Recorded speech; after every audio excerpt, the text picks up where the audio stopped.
So R1200, or wrong, R1250 RT, review number 3. So now what we're coming up to, this is the first day, it's the 1st of April, April Fool's Day, and I'm parked up in the Glen Hotel in Newton Moor, and I've just come down the A86. So I've come down the A82 and the 86 and playing around now with GoPros and trying to get some route information, and but this one's still really talking about the bike and what I like and what I don't like. So what do I like? Well, love how it looks. Absolutely brilliant. I think it looks, I think it's hard for any bike to look gorgeous. I mean, my Triumph's Thruxton's gorgeous. Considering what these bikes have got to do to get them to look gorgeous as well is a challenge. But I think it looks good. I love the front end. It looks very purposeful, and give it a touring bike as well. What also do I like? Well, the power, the handling. I still only had it in road mode. In fact, I'm going back down the 86. That's a lovely road, and maybe I'll get my GoPro footage up once I work out how to do it. I'm all new to this, but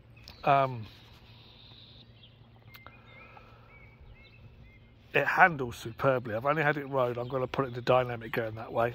You can see I'm getting nice and dirty now. I've done about 300 miles overall. The buttons, I'm going to come around the I love having panniers like this anyway. Part my helmet in it. These buttons now as presets, rather than just studs as the other one there.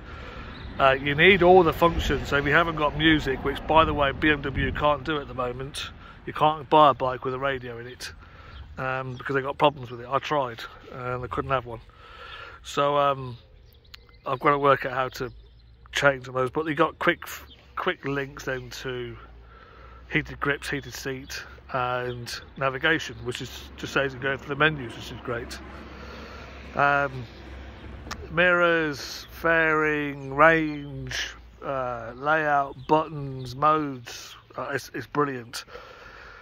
It really begs a question as to why you'd want a GS. I'm not an off-road rider. I've had 2 GSs in the past, and I'd actually ordered a new GSA from Aberdeen BMW and then changed my mind because I just don't go off-road.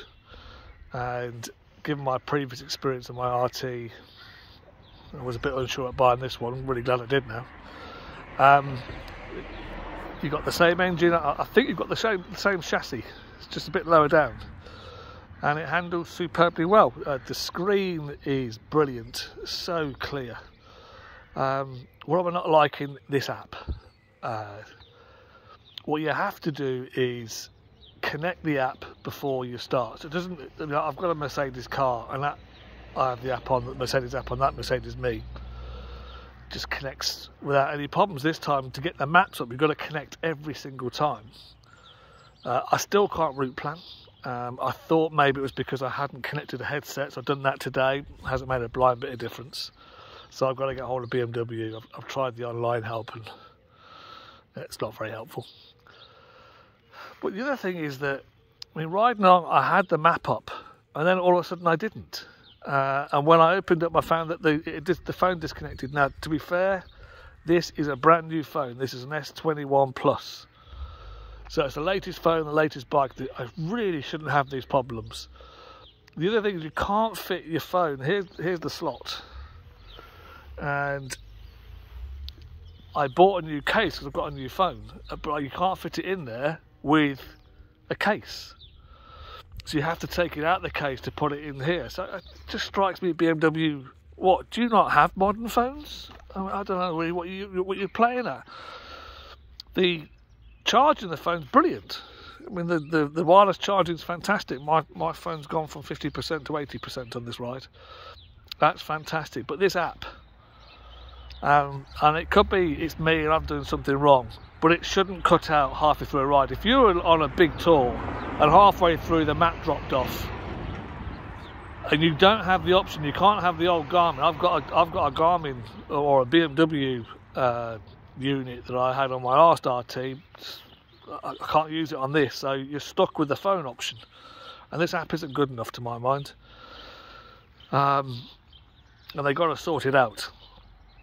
I'll be contacting BMW probably on Saturday, talking to my dealer and see if we can get this sorted out quickly as to either what I'm doing wrong. But if I am doing something wrong, then okay, fair enough. But it's not then as simple as everyone's claiming to be. And you know, I'm like everybody else. I use a lot of technology.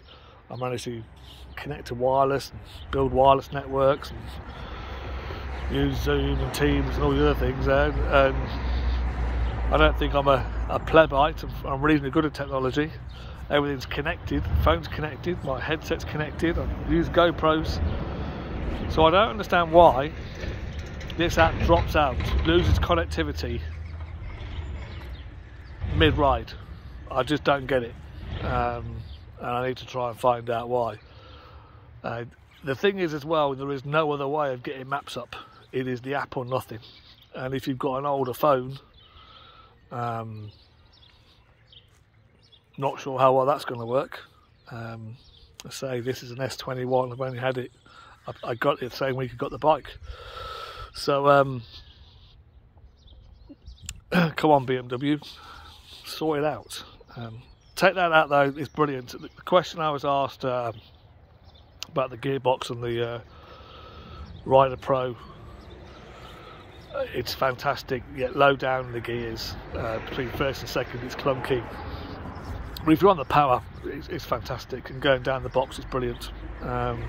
Smoothest BMW gearbox I've ever had. And this is my 5th BMW bike, so I've had a few. I think 4 of them have had the, at least 3 of them. Now 3 of them have had the Rider Pro, the Gearshift Pro. So I am, despite the app, I think it's an absolutely brilliant bike. Love it to bits, and just looking forward to riding it more, and which I'm going to do. Okay, take care.